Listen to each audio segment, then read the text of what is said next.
This evening, first up, a 150-acre farm, drone footage, a $5 billion valuation, and a call for the president to resign.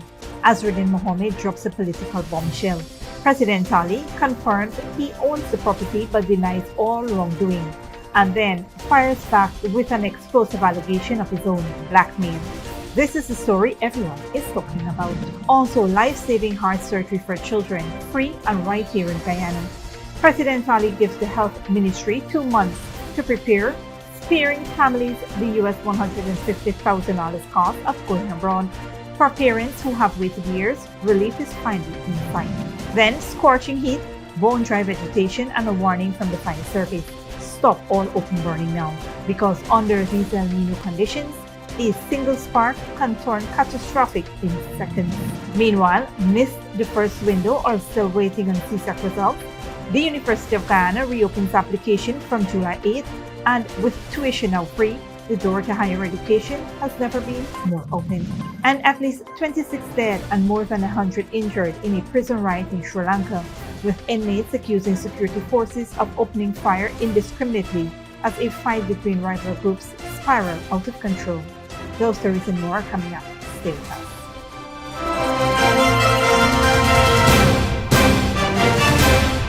Welcome to this broadcast of Channel 2's Headline News Update for July 7th, 2026. I'm Bibi Bacchus. Thank you for joining us. First up, a sprawling 150-acre livestock farm tucked away along the Suicide-Linden Highway has ignited one of the most explosive political controversies in Guyana's recent history, pulling in the president, the opposition leader, an anti-corruption watchdog, and allegations of blackmail all at once. The storm began when opposition leader Azruddin Mohamed released a detailed 24-minute video complete with drone footage revealing the existence of a massive private farm and ranch at Long Creek owned by President Dr. Mohamed Irfan Ali. Mohamed estimated the facility's current market value at more than $5 billion, a figure he contrasted sharply with the president's official monthly salary of $3.7 million, and called for the president's immediate resignation, alleging corruption in the farm's acquisition and development. President Ali subsequently confirmed his ownership of the property, but firmly denied any wrongdoing. He stated that the farm was acquired before he assumed the presidency in 2020, that this can be verified through the banking records and official documentation, that it has never received state funds or preferential treatment, and that it was properly declared to the Integrity Commission as required by law. The president added that he accessed bank loans to finance the project, and that his passion for agriculture is long-standing and well documented. The president went further, accusing the opposition leader and his family of blackmail. He claimed that in the weeks before the video's release, he received repeated messages from Azruddin Mohamed, the opposition leader's father, threatening to release damaging information unless the president made amends with the family over ongoing extradition proceedings. President Ali said he refused to yield to the pressure and offered to make the messages public. The controversy has since drawn in Transparency International Guyana, which issued a statement describing the revelation as raising urgent and serious questions about conflicts of interest, misuse of public resources, and violations of the Public Integrity Act. The watchdog called for an independent international investigation, inviting external Transparency International chapters to lead the probe while the local chapter plays only a supporting role, with the opposition demanding resignation, an anti-corruption body calling for international scrutiny, and the president promising a public tour of the farm upon his return from the CARICOM Heads of Government meeting. The political temperature in Guyana shows no sign of cooling down anytime soon. In other news, with scorching temperatures and bone-dry vegetation creating dangerous conditions across Guyana, the Guyana Fire Service is urging every citizen to take fire prevention seriously, warning that a single spark could rapidly spiral into a catastrophic blaze. The Chief Fire Officer of the Guyana Fire Service issued the alert as the country enters a period of intense dry weather driven by El Niño's condition, which significantly increases the risk of both grass and structural fires across all 10 administrative regions. At the top of the warning list is open burning. The fire service is calling for a complete stop to the burning of garbage, dry leaves, yard waste, and agricultural land clearing. Under current weather condition, wind gusts can carry embers into dry grass or nearby buildings within seconds, turning a controlled burn into an uncontrollable emergency. Homeowners are being advised to clear dried grass, dead bushes, and piles of wood from around their properties.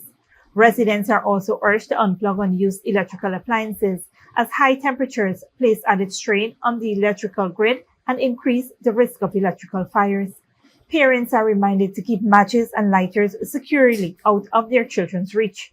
Businesses and farms located near heavily vegetated areas are being asked to clear strips of lands with no vegetation and to ensure all heavy machinery is properly maintained to prevent exhaust sparks from igniting dry grass. The fire service reminded the public that starting fires that threaten life or property or burning trash indiscriminately is illegal.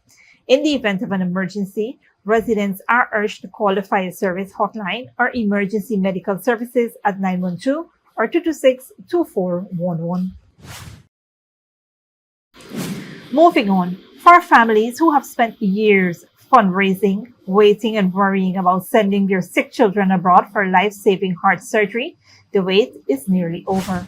President Dr. Mohamed announced on Friday that Guyana will begin performing pediatric cardiac surgeries locally within 2 months using the country's newly acquired robotic surgical technology and at no cost to families. Speaking at the commissioning of the new Ministry of Health drug bond in Region 2, President Ali said he has given the Ministry of Health a firm 2-month deadline to compile the names of all children who are medically ready for cardiac surgery and prepare to begin procedures here in Guyana. We have invested in the latest robotic technology. And I said to the minister that every child that requires cardiac surgery and are ripe and ready for that surgery, as I said to Carpen also, that list must be compiled, each case must be filed, and that we must be prepared in 2 months to have those surgeries done here in Guyana. Some of these surgeries can cost north of $150,000. But we now have US dollars. We now have the facilities. We want to bring in the expertise because we want to clear up the backlog of children waiting for cardiac surgeries. That is especially our babies. The announcement is a significant relief for families who have faced overseas surgery costs of up to $150,000 per procedure. Under the government's initiative, those surgeries will be fully funded and performed locally, eliminating both the financial burden and the ordeal of traveling abroad for treatment. Specialized international cardiac teams will be brought in to work alongside local medical professionals as the government moves to clear the backlog of children awaiting surgery. The initiative builds on plans announced in 2024 to provide cardiac surgeries for more than 150 children. It follows a landmark demonstration in which renowned cardiac surgeon Dr. Sudhir Srivastava remotely performed surgery on a patient in India using the SSI Mantra 3 robotic surgical system while operating right here in Guyana. The announcement marks another major step in the government's drive to bring world-class medical services to Guyanese without requiring them to leave home to access care previously available only abroad. Stick around when we return. Second chance to get into UG. Applications reopen July 8th, and President Ali sets bold cancer screening target.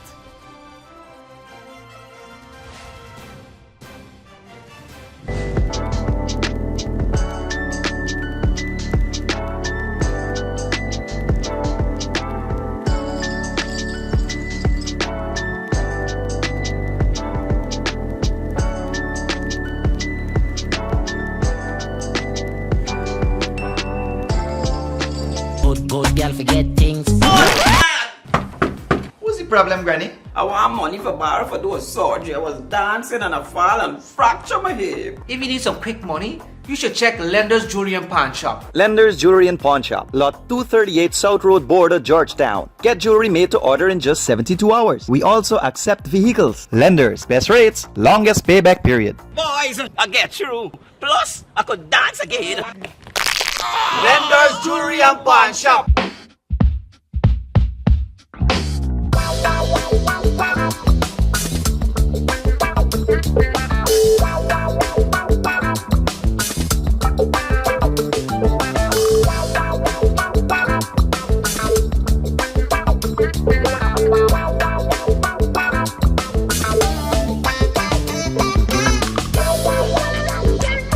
GECOM will be conducting a claims and objections exercise commencing July 1, 2026 to produce an official list of electors OLE. GECOM has posted the preliminary list of electors PLE in all registration divisions across Guyana for you to check whether you are listed and if so, whether your particulars are accurate. If you will be 18 years or older by June 30, 2026 and you are a Guyanese citizen by birth, descent or naturalization or a citizen from a Commonwealth country living in Guyana for 1 year or more, you are eligible for inclusion in the OLE. If you are eligible for inclusion in the OLE, you are required to apply for registration if your name is not in the PLE, apply for a transfer if you have changed your address since you were registered, apply for a name change if you have changed your name, or apply for a correction if your registration particulars are incorrect. Any person whose information on the PLE is incorrect can apply for such information to be changed or corrected. Any person applying for a change or correction to his or her particulars must provide the relevant original source document, birth certificate and deed poll for a name change by deed poll, birth certificate and marriage certificate for a name change by marriage, divorce absolute in the case of a woman who is desirous of reverting to her maiden name from her married name, birth certificate, adoption certificate, naturalization certificate for correction of minor clerical errors. Visit the GECOM registration office responsible for your area of residence to conduct any of the above transactions. The claims aspect of this exercise will end on Tuesday, July 14, 2026. For more information, contact the GECOM on 225-0278-9 or visit www.gecom.org.gy. Welcome back. Students who missed the first application window or are still awaiting their CSEC and CAPE results have been given another opportunity to secure a place at the University of Guyana, with applications reopened from July 8th to August 17th, 2026. The second admissions period covers selected degree, diploma, and certificate programs for which spaces remain available, following the university's initial application window, which ran from March 30th to May 9th, 2026. UG said the extended window is to accommodate students who were unable to apply earlier, including those who recently sat regional examinations and are still waiting on results. Prospective students can access information on available programs, application procedures, and admission requirements through the university's official website, the Students Record Management System, SRMS, and its official Facebook page. Students who applied during the first window and have not yet received a response can expect to hear from the university by mid-July. Those applying during the current second window are expected to receive a decision on their application status by August 28, 2026. The university encourages all applicants to regularly monitor the SRMS to track the progress of their applications and apply early to avoid delays caused by last-minute submissions, late registration, and late enrollment. With tuitions at the University of Guyana now free for all eligible Guyanese students, the institution is encouraging prospective applicants to take advantage of this second admissions window and pursue higher education without the burden of tuition costs. Those interested are urged to submit their applications before August 17th deadline. In other news, early detection saves lives. And President Dr. Mohamed is making sure Region 2 gets the message loud and clear. Speaking at the commissioning of the Ministry of Health's new drug bond in Region 2 on Friday, President Ali issued a direct challenge to health authorities: screen at least 3,000 women for breast cancer and 3,000 men for prostate cancer in the region before December, or answer for it when he returns. With mammography services now operational in the region, more than 435 mammograms have already been completed, each valued at approximately $40,000 per screening. But the president made clear that the number is far from sufficient, calling for an aggressive public awareness campaign to drive significantly greater participation in life-saving screening programs. Every single woman out there, we can prevent breast cancer by early screening, because you can also treat breast cancer better by early screening. Early identification decrease the risk of the cancer being fatal. It increases the chances of survival and increase your ability to fight that cancer. But it requires early screening. Prostate cancer, which the president identified as the most common cancer affecting Guyanese men, received equal attention. With 335 prostate screenings conducted to date, the president set the same ambitious target of 3,000 screening before the end of the year, stressing that the disease is highly treatable when caught early. The cancer screening push forms part of a broader healthcare investment in Region 2 that has already delivered results. In the last 6 months alone, the region recorded more than 500 CT scans and over 800 X-rays, and distributed more than 80,000 eye care vouchers for adults and 12,000 for children, alongside thousands of laboratory test vouchers. President Ali said the government's healthcare investments are meaningless unless citizens take advantage of them, and he is determined to ensure they do. Don't go away after the break. Typhoon Mesa, tornadoes, floods, and landslides batter China, and South Africa anti-migrant protests spread as xenophobia fears grows.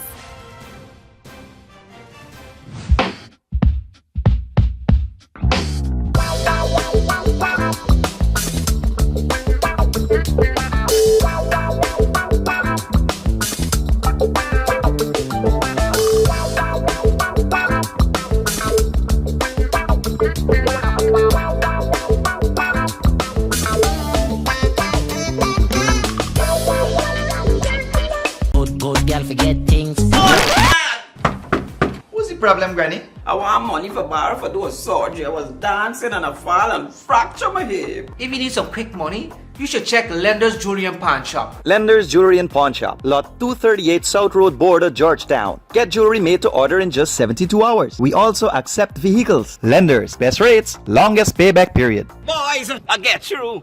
Plus, I could dance again.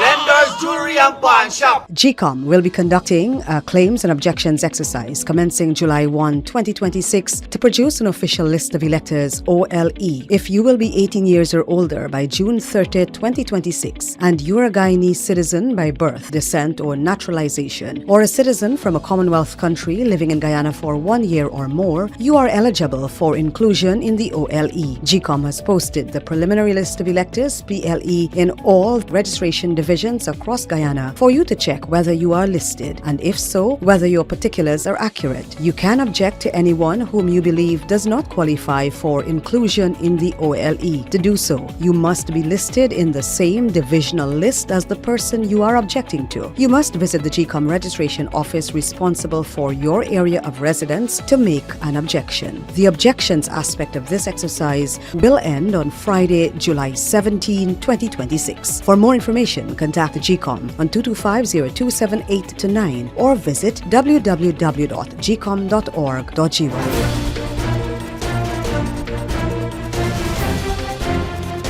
Welcome back. Now we take a look at what's happening in the region and around the world. Good evening, I'm Dominic Gittins. Tonight, CARICOM leaders meet in St. Lucia with Haiti, climate and secretarial dispute topping the agenda. Typhoon Mesa leaves at least 10 dead in China. Nigeria warns South Africa after 2 of its citizens were killed in xenophobic attacks. And a prison riot in Sri Lanka kills 26. We will begin in the Caribbean. Leaders of the Caribbean community have gathered in St. Lucia for their 51st regular meeting themed From Resilience to Renewal in a Changing World. Incoming Chairman St. Lucia's Prime Minister Philip J. Pierre called on CARICOM to deliver more tangible benefits to citizens. Key agenda items include Haiti's ongoing crisis, the Caribbean single market and economy, climate resilience, and a dispute over Secretary General Carla Barnett's reappointment involving Trinidad and Tobago. Chinese authorities are deploying rescue teams and emergency supplies after Typhoon Maysak triggered extreme weather. Nationwide, at least 10 people have been confirmed dead and hundreds injured. Al Jazeera Katrina Yu reports. Videos circulating on social media show the moment a tornado hit the central Chinese province of Hubei.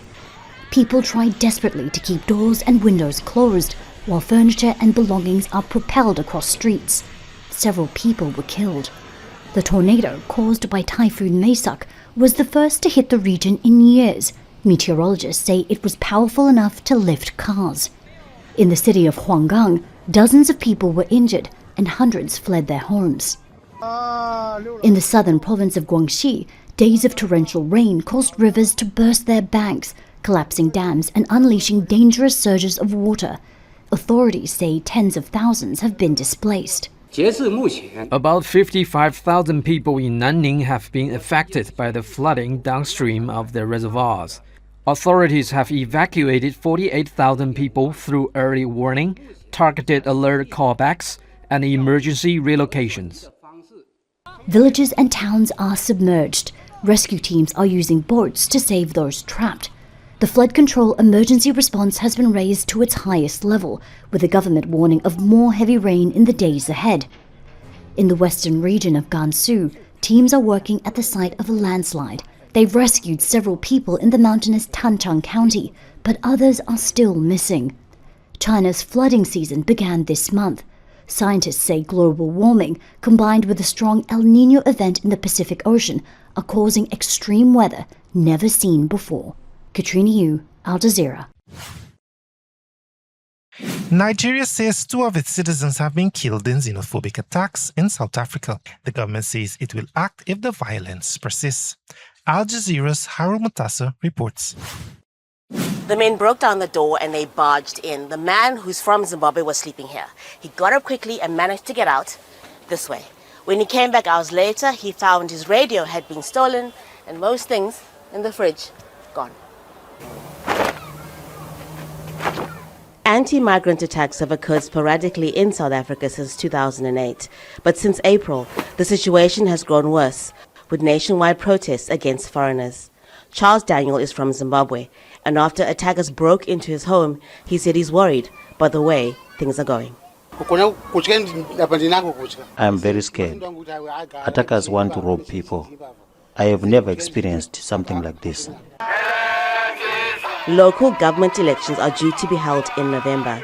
Officials from the African National Congress Party have accused Jacob Zuma's MK party of stoking the current wave of anti-immigration protests to win votes.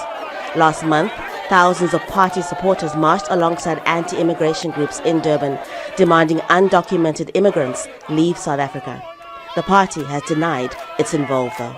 No, it's not MK. It's just a civic movement dealing with its own issues which affect South African people, which is why we said we didn't even mobilize.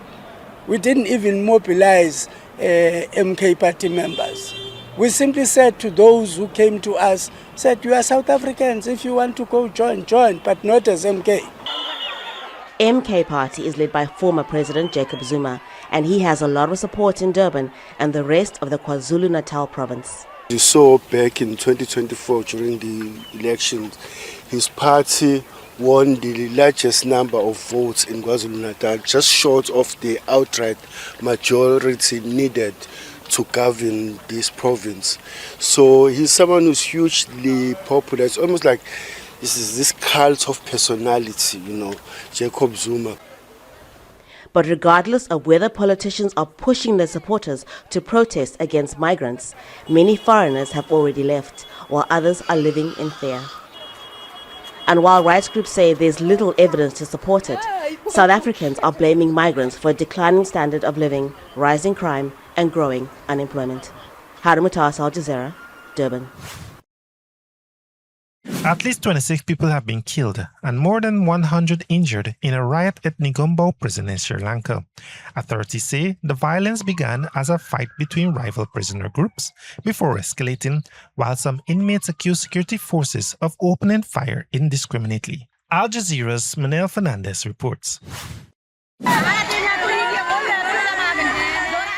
What started as fighting between rival factions on Sunday by the next morning turned into a riot at the Negombo prison near the city of Colombo in Sri Lanka. Guards went in to break up the fighting but say they were attacked. Guards and police commandos opened fire to bring the situation under control.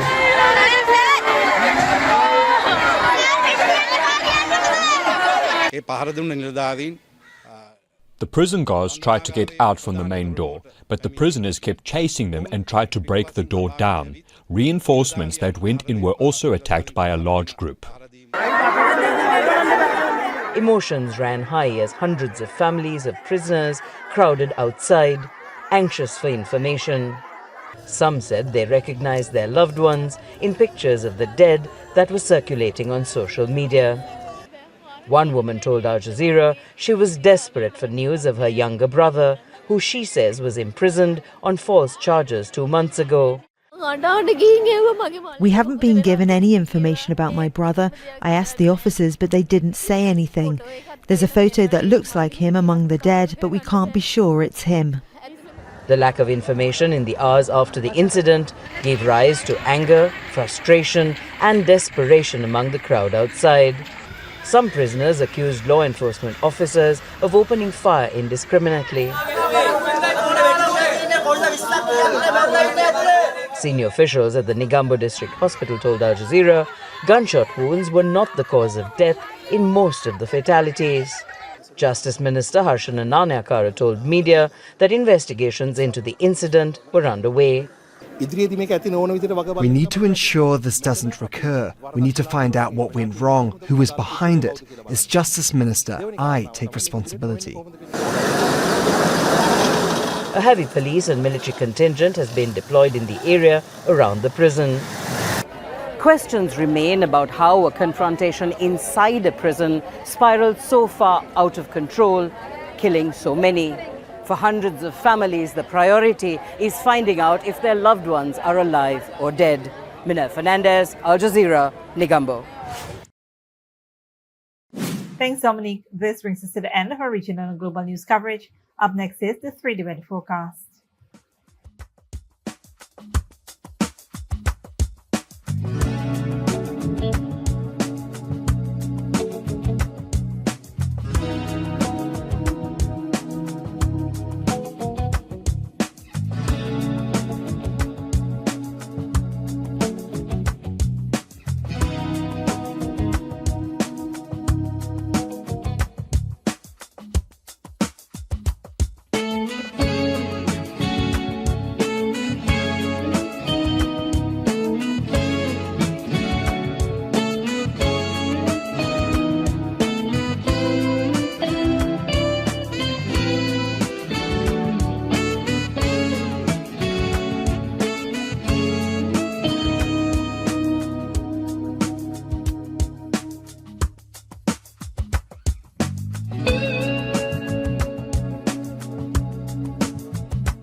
And that's it to V2 Headline News for this Tuesday evening. As we take our leave, we invite you to follow us on Facebook and YouTube. You can tune in tomorrow at 6:30 a.m. for a rebroadcast and at 7 p.m. for more news. Until then, please take care of yourselves and each other.